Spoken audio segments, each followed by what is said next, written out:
Great. Welcome to Church 101. And myself, John, Toni, and Kent have a little bit to share with you about kind of how to approach this learning opportunity that you have. The first thing I want to say is that this is different from what you've been trained to do your whole life. You've been in school, you've been in classes, some of you have been in seminaries, you've been in Bible studies, and most of that is about mastering content. Reading things, remembering things, discussing things. And what you're going to do in Church 101 is different than that.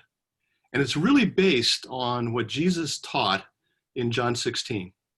Here's what he said to his disciples. He said, guys, I have good news. I'm leaving. Of course, that wasn't really good news to them. They were deep in grief about that. But he said, no, you don't understand. Unless I go to the Father, then I will be able to send to you another counselor, is the word, and he will lead you into all truth. This is the Holy Spirit. And the word that is used for the Holy Spirit in the Greek is the word paraclete, parakaleo. Para alongside, kaleo to call, one called alongside to help. And he's saying that's the good news, another paraclete. One of the key words there is the word another.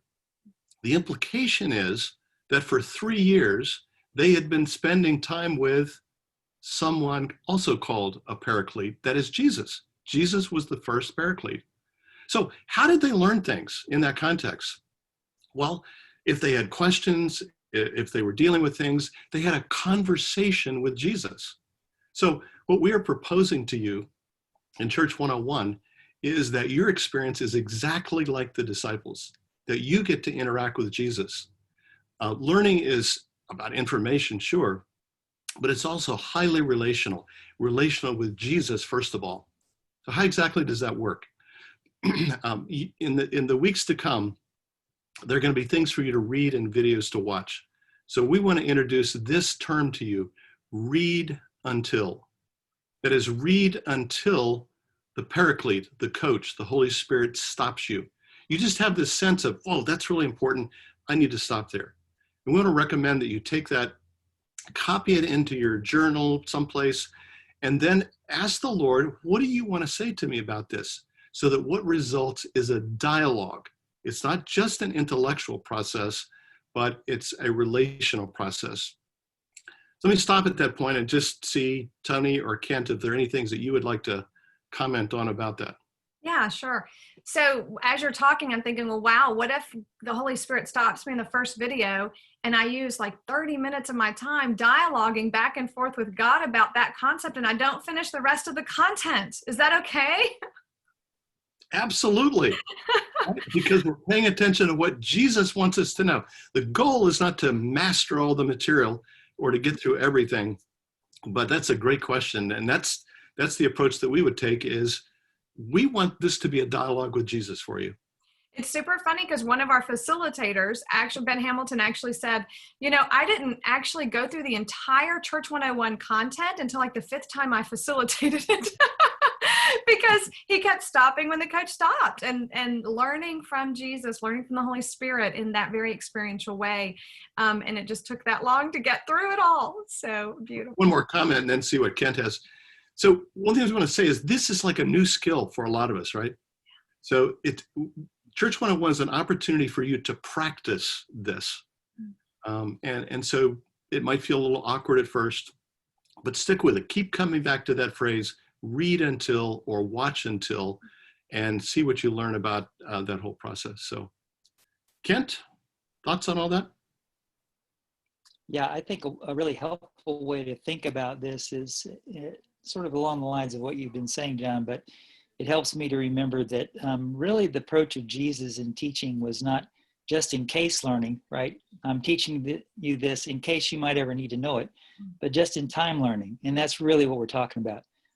We have this amazing divine teacher, counselor, coach who's available to all of us all the time. And if we open our minds and our hearts to what it is that the Lord wants to show us, we can have an amazing access to truth that makes us transformed ourselves and gives us the ability to help others on their journey as well. Amen. So that's the first step in this process that we call the Luke 10 learning process, is just you on your own, read until Jesus stops you, dialogue about that. Beautiful. Toni, what's the second step that we've outlined for folks? So the second step is you're going to be asked to share what you are learning from the coach with your Church of Two partner.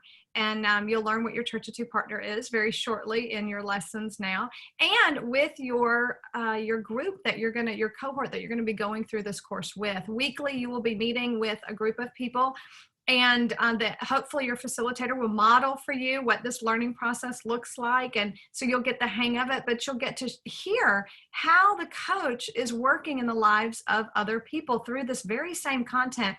And it is amazing the diversity, how the coach applies this in different people's lives, same content, but very different applications, and you get to be discipled by each other through that experience. So sharing is a really important part of your learning process. Kent, what about the third step?